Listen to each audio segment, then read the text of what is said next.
मुझे समझ नहीं आ रही है, मुझे समझ नहीं आ रही है कि ये क्यों ये सब मांग रहा है। गैस एक बहुत बड़ी न्यूज निकल कर आ रही है। चाइना के कुछ ऑफिशियल पाकिस्तान आए हैं। पाकिस्तान के हालात देखे, गैस उनका कहना था कि जब से नरेंद्र मोदी आए हैं तो उन्होंने मेक इन इंडिया पे काम करके इंडिया को डेवलप स्टेट बना दिया है। तो पाकिस्तानियों को शर्म करो, सीखो कम से कम अपने हमसाया मुल्क इंडिया से तो कुछ सीख लो। तो हमें वो चाहते हैं कि स्ट्रॉन्ग सॉवरेन इंडिपेंडेंट ना हो, वो चाहते हैं हम वीक डिवाइडेड और इजीली मैनिपुलेबल हो, और वो अब तक है। हम बात तरक्की की यहाँ पर करते हैं ना, तो इंडिया ने तरक्की कर ली है, क्यों जेलसी महसूस होती है, उसकी तारीफ क्यों नहीं सुनी जाती है? वहाँ पे अगर मोदी को हम जितना मर्जी बुरा कहें, लेकिन वो अपनों के लिए बुरा नहीं है।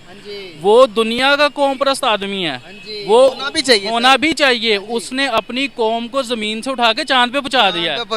आप जिहादी सोच करेंगे, मैं फिर ऐसे बंदे को नहीं लेके आती, इसको मार दो उसको मार दो। मुझे तो सर शर्म से झुका हुआ है कि हम अपने आप को मुसलमान कहते हैं, और हाल हमारा ये है कि इस तरह के वाक़यात जो हैं, हम दुनिया भर में ढिंढोरा पीट रहे हैं इस्लामोफोबिया का, वहाँ ये हो गया, वहाँ ये हो गया, और ख़ुद हमारा हाल क्या है।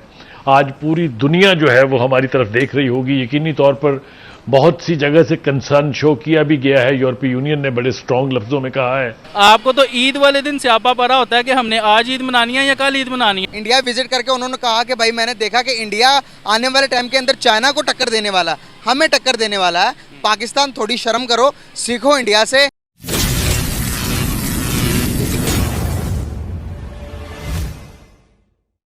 हेलो फ्रेंड्स, जय हिंद, वेलकम टू आवर चैनल।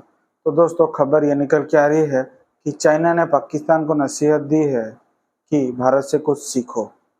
तो दोस्तों, चाइना के एक विशेषज्ञ ने पाकिस्तान को कहा, जैसे भारत कुछ सालों में तरक्की कर रहा है, भारत से सीखकर खुद कुछ अपना तरक्की करो। इस बात पर पाकिस्तान मीडिया ने कुछ रिएक्शन दिया है। आइए देखते हैं इस वीडियो को। मैं मिलता हूँ वीडियो के एंड में। गैस एक बहुत बड़ी न्यूज निकल कर आ रही है। चाइना के कुछ ऑफिशियल पाकिस्तान आए हैं। पाकिस्तान के हालात देखे, उस ऑफिशियल ने कहा कि इंडिया ने, नरेंद्र मोदी जब से आया है, इंडिया के अंदर मेक इन इंडिया पे काम करके इंडिया की जो तारीख है उसको बदलने की कोशिश की इंडिया ने। गैस उनका कहना था कि जब से नरेंद्र मोदी आए हैं तो उन्होंने मेक इन इंडिया पे काम करके इंडिया को डेवलप स्टेट बना दिया है। तो पाकिस्तानियों को शर्म करो, सीखो कम से कम अपने हमसाया मुल्क इंडिया से तो कुछ सीख लो। गाइस, चाइनीज ऑफिशियल का ये कहना है पाकिस्तान को लेकर। पाकिस्तानी पब्लिक के पास जाऊंगा, उनसे पूछूंगा क्या ये जो चाइना का कहना था, क्या इससे आप मुतफिक करते हैं या नहीं करते? क्या इंडिया एक डेवलप स्टेट बन गई है? चाइना के एक ऑफिशियल पाकिस्तान आए हुए थे। हमारे सी पैक का जो काम चल रहा है चाइना और पाकिस्तान के दरमियान, इसको मुकम्मल हुए 10 साल हो गए हैं। तो उन्होंने 10 साल में देखते हुए उन्होंने कहा कि भाई मैंने इंडिया भी विजिट किया। इंडिया विजिट करके उन्होंने कहा कि भाई मैंने देखा कि इंडिया आने वाले टाइम के अंदर चाइना को टक्कर देने वाला, हमें टक्कर देने वाला है। पाकिस्तान थोड़ी शर्म करो, सीखो इंडिया से, और आप भी कोई इस तरह की इन्वेंशन करो, दुनिया से इंपोर्ट करने की बजाय एक्सपोर्ट पर ज़्यादा जोर दो। क्या कहना चाहेंगे? चाइना हमारा दोस्त, वो भी आज इंडिया की तारीफें कर रहा है, क्या वजूहत है? सर बेसिकली देखें जी, हमारा तो कोई दोस्त नहीं है। दोस्त होता है कि दोस्त मुल्क उस दोस्त का होगा जिसकी इन्वेस्टमेंट वहाँ पे सेव होगी। अब चाइना इंडिया की आपस में जंगी हुई हैं या जिस तरह भी है, लेकिन चाइना की इन्वेस्टमेंट वहाँ पे सेव है, अमेरिका की, बरतानिया की इन्वेस्टमेंट वहाँ पे सेव है। उसकी सबसे बड़ी वजह यह है कि वहाँ पे पॉलिटिकल स्टेबिलिटी है। यहाँ पर पॉलिटिकल स्टेबिलिटी नहीं है। यहाँ पे कोई हुकूमत 2.5-3 साल से ज़्यादा नहीं चलती है। वहाँ पे अगर मोदी को हम जितना मर्जी बुरा कहें, होगा भी, लेकिन वो अपनों के लिए बुरा नहीं है। वो दुनिया का कौम परस्त आदमी है, वो होना भी चाहिए। उसने अपनी कौम को जमीन से उठा के चांद पे पहुँचा दिया। और हमारी जो लीडरशिप है, उन्होंने जमीन से हमें जमीन के अंदर धंसा दिया है। ठीक है, अगर कोई हम पे हंसता है, बहुत अच्छा करता है, उसका हक बनता है कि हम पे हंसे। हम डिजर्व करते हैं कि हम पे हंसा जाए, हमें बुरा भला कहा जाए।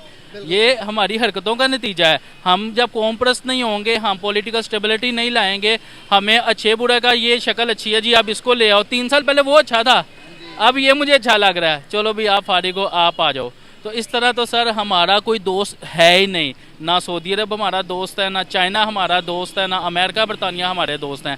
जिसका जहाँ पे मफाद है वो उसका दोस्त है। हम ना तो अपने मफाद को सेव कर पा रहे हैं अपनी कौम के, और ना ही हम किसी की इन्वेस्टमेंट को सेव कर पा रहे हैं।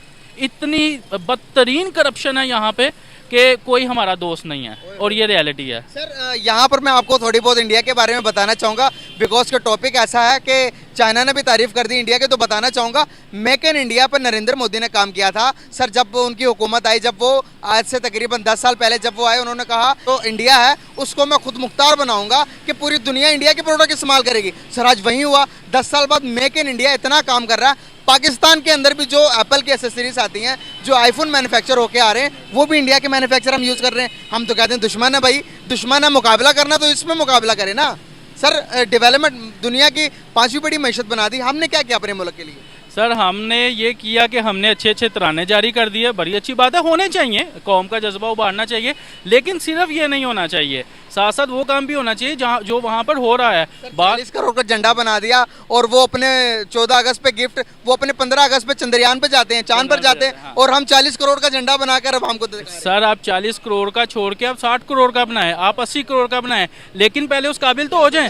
आपका एक आम बंदे की मिसाल लेते हैं जी, कार किराया देते तुसी मार्बल उत्ते लवा लो 2 करोड़। बहुत शुक्रिया आपका नसीम। पहली बात तो यह कि इंतहाई अंदोहनाक वाकया नहीं बल्कि सानेहा है, और इसके होने की बहुत सारी दीगर वजूहत हो सकती हैं, लेकिन जो मेरे नज़दीक इसकी सबसे बड़ी वजह यह है कि जिन लोगों ने इससे पहले इस किस्म की कोशिश की या इस किस्म की जिसारत की या इस किस्म की यानी जुर्म किया, उनको चूंकि हमने स्कॉट फ्री जाने दिया, किसी को कोई ऐसी सज़ा नहीं दी कि वो इबरत हासिल कर सकें लोग उसको देख के।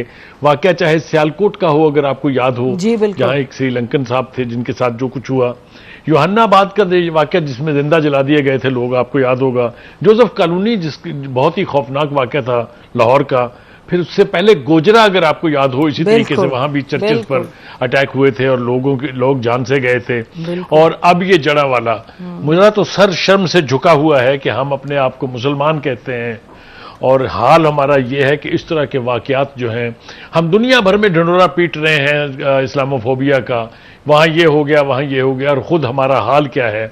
आज पूरी दुनिया जो है वो हमारी तरफ देख रही होगी। यकीनी तौर पर बहुत सी जगह से कंसर्न शो किया भी गया है, यूरोपीय यूनियन ने बड़े स्ट्रॉन्ग लफ्ज़ों में कहा है। ये इसलिए हो रहा है सिर्फ कि हम उन मुजरिमों को जो इसके मुर्तकिब होते हैं उनको कुछ कहते नहीं हैं, और अगर कहते हैं तो वो थोड़ी सी देर मीडिया के अंदर जब तक शोर गौगा रहता है, उसके बाद पता चलता है कि जी वो मामला जो है सर्द खाने की नजर हो गया। तो दोस्तों जैसे कि आपने वीडियो देख लिया है, वीडियो को लाइक कीजिए, शेयर कीजिए और अपना ओपिनियन कमेंट सेक्शन में बताइए। तब तक मैं मिलता हूँ अगले वीडियो में। जय हिंद।